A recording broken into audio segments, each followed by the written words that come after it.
The Galactic Naval Academy's Advanced Combat Theory classroom fell silent as Professor Velnara's tentacles tapped nervously against her lectern. The Zephyrian instructor had been teaching interspecies warfare for over 30 cycles, but she'd never had a human in her class before, especially not one from Terra, that legendary death world that had produced the most feared soldiers in the galaxy. Cadet Adnan sat in the back row, his dark eyes scanning the holographic battlefield projections with casual interest. His relaxed posture seemed almost insulting to the other students who leaned forward with intense concentration. To the Altarian twins in front of him, his nonchalance was particularly galling. Their crystalline skin shifted from blue to deep purple, a clear sign of agitation among their kind. The key to surviving multi-front engagements, Professor Velnara continued, is maintaining situational awareness while managing resource allocation across. A soft chime interrupted her lecture. Perfect timing. We have a surprise practical exercise today. Cadets, please form groups of 5 for combat simulation. Adnan remained seated as the other students scrambled to organize themselves. He pulled out a small device and began scrolling through messages from home. A smile crossed his face as he read one from Nehal, his childhood friend who was studying xenobiology at the Terran Science Institute. How's space school, hotshot? Try not to accidentally conquer any planets while you're there. The diplomatic corps is still dealing with the fallout from your entrance exam performance. And he was typing a response when shadows fell across his desk. The 4 Altarian cadets, twin Zix and Nox plus their friends Krath and Vel, surrounded him with predatory grins. Looks like the Death Worlder doesn't have a team, Zix said, his voice carrying the harmonic undertones typical of his species. How unfortunate. Maybe he's scared, added Nox. I heard humans are all talk. Their planet might be dangerous, but they're just primitive mammals. Adnan looked up slowly, his expression unchanged. I'm good, thanks. Professor said groups of 5, not that everyone had to participate. Oh, but you are participating, Krath hissed. The reptilian saurian's forked tongue flicked out to taste the air. As our target. The classroom's other students began backing away as they sensed the tension. Professor Velnara was momentarily distracted, calibrating the simulation equipment.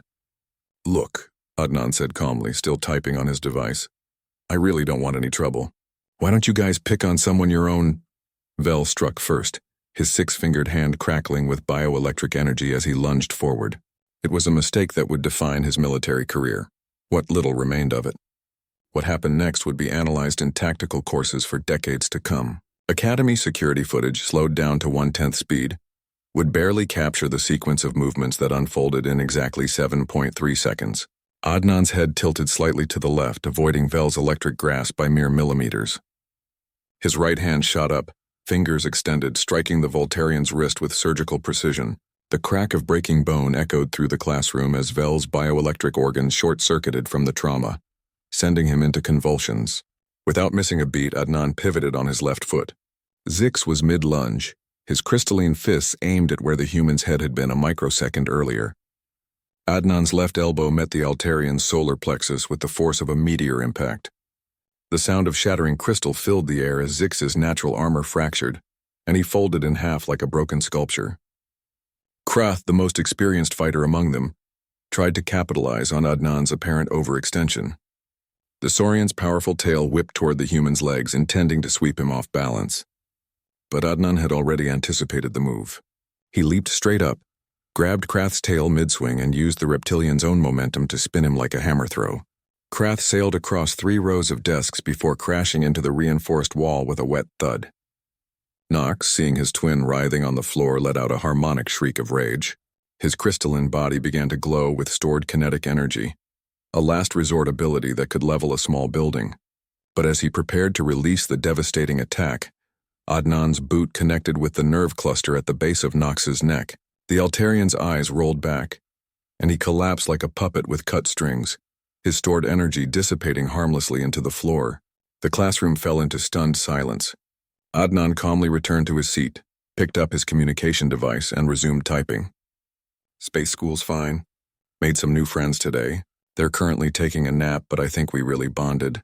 The infirmary staff here is surprisingly efficient.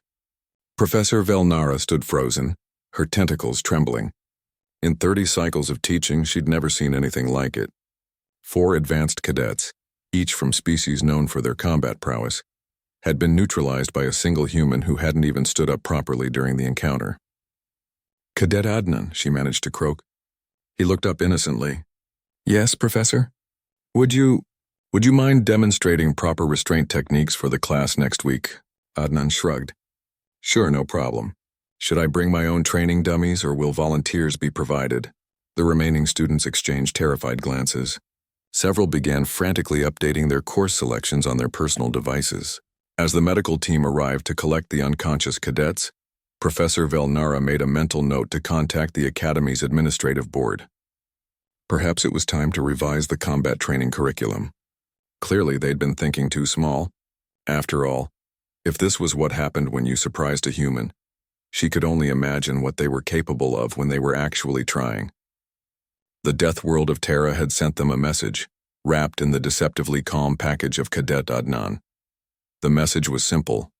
Humanity had arrived in the galaxy, and the galaxy would never be the same. In the Academy's medical wing, 4 cadets would wake up with a new appreciation for the species they'd foolishly underestimated, and across the stars, Nehal would read Adnan's message and shake her head with a knowing smile. Some things, she reflected, never changed. Adnan had always been good at making friends the hard way.